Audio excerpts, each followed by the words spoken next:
Ako si Priscilla Chan, 69 years old, may 3 anak at 5 apo. Paggising ko sa umaga, magwawalis sa labas, magdidilig ng mga halaman, maglilinis ng bahay. Ngayong matanda na ako, marami na rin nararamdaman sakit sa katawan.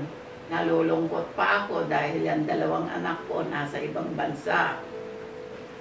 Ang mga apo ko naman, minsan lang ako madalaw dahil nagtatrabaho yung isa, yung 2 nag-aaral.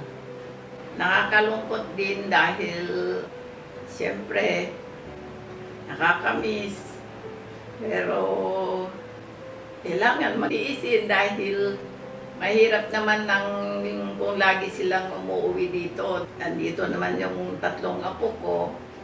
Kaya kung hindi sila makadalaw dito, ako na lang ang pumupunta doon.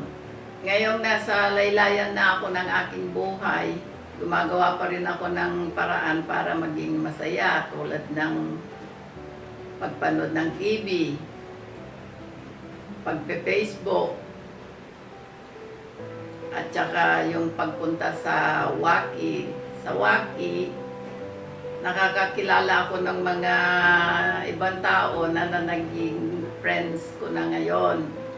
Di nagagaya noon na lagi lang ako nasa bahay.